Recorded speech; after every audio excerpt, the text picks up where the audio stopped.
Dans certains documents Excel, nous allons avoir besoin d'effectuer des calculs pour lesquels nous allons devoir mettre en place des formules plus ou moins élaborées. Pour ces formules, nous avons plusieurs possibilités.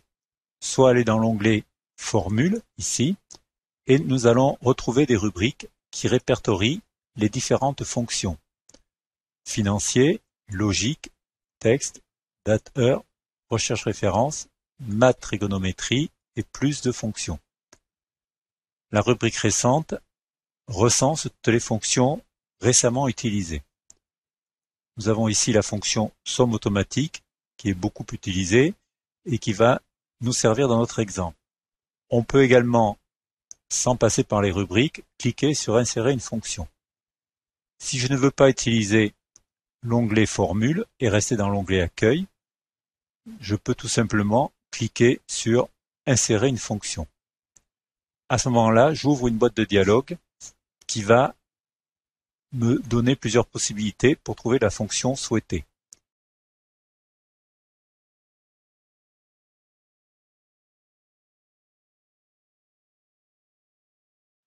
Ici, je peux taper une brève description correspondant à ce que je cherche. Par exemple, si je travaille sur l'épargne, je vais taper épargne et je vais valider la recherche et Excel me propose 4 fonctions en rapport avec l'épargne. J'efface cette épargne. Je peux aussi utiliser les catégories de fonctions dans la liste déroulante. Par exemple, maths et trigo, je vois toutes les fonctions correspondant à maths et trigo qui déroulent sous mes yeux et je vais en choisir une qui m'intéresse et je vais avoir une brève description de cette fonction en dessous. Et si je veux une aide plus poussée, je vais cliquer ici. Cela ouvre une fenêtre du navigateur. Je vois apparaître une description détaillée de fonction SOMMSI avec même une vidéo permettant d'affiner la formation, une description de chaque argument de la fonction, ainsi que des exemples. On peut même trouver des exemples pour imbriquer cette fonction avec d'autres fonctions.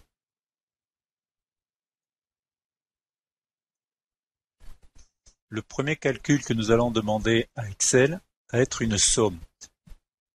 Il va falloir calculer la somme des commandes du semestre 1. Pour cela, plusieurs possibilités. Tout d'abord, insérer une fonction. Je vais chercher dans maths et trigonométrie la fonction somme.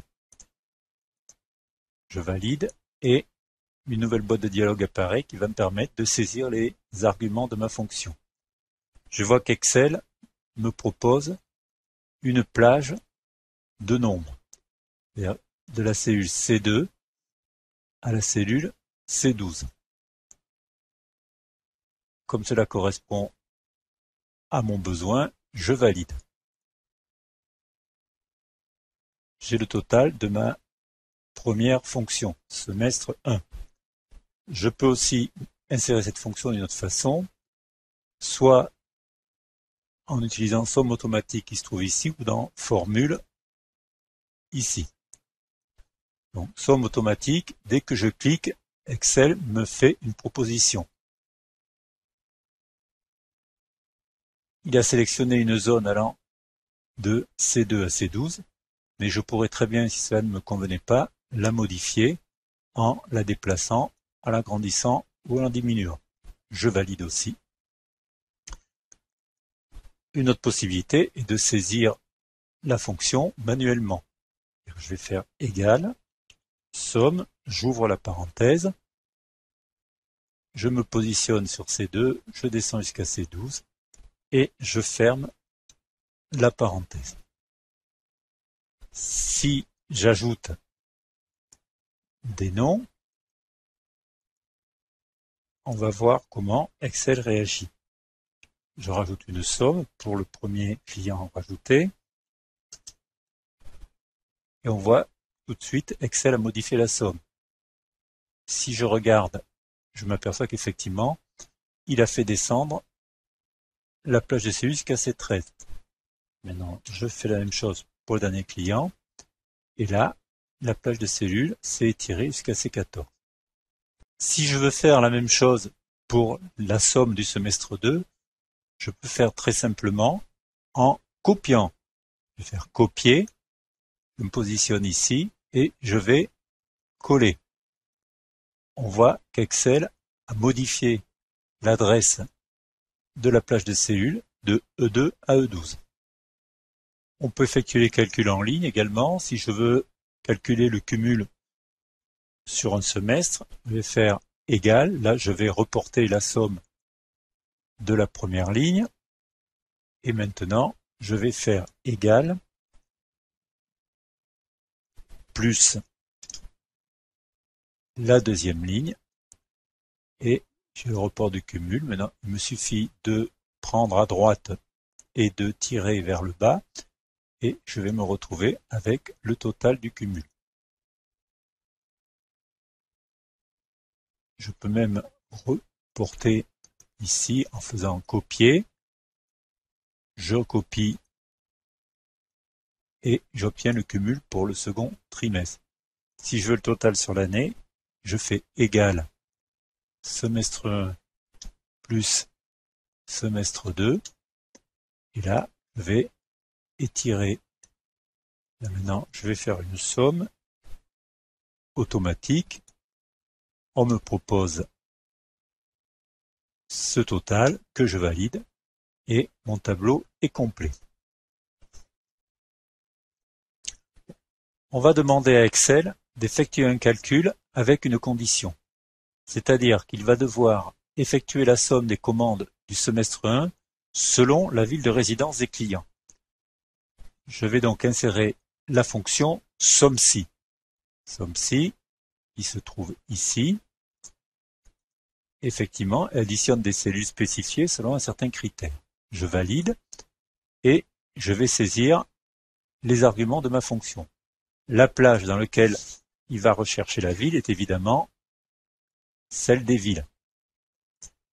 B2 à B12. Le critère, je vais mettre une ville pour commencer, Angers par exemple, et devra me faire la somme ici, dans cette plage de cellules. OK, on voit que pour Angers, j'ai 345 €. Si je veux modifier la ville et par exemple Tours, je me rends dans la barre de formule et je saisis Tours. La somme est modifiée immédiatement. Si je veux un système beaucoup plus souple pour saisir mes noms de villes, plutôt que d'être obligé de corriger ma formule à chaque fois, je vais la saisir d'une autre façon. Je reprends SOMME-CI, j'ouvre la boîte de dialogue des arguments. Bon, la plage des villes sera toujours la même. Mais par contre, le critère, je ne saisirai pas de ville ici, je vais les saisir dans une cellule particulière, qui va être la cellule B14. Et la somme se fera toujours dans la plage C2, C12. OK. Nous allons vérifier tout de suite. Je mets Angers. Voilà, 345 €. Tours. On voit que j'ai apporté une plus grande souplesse à l'utilisation de la formule permettant de calculer la somme des commandes selon une ville.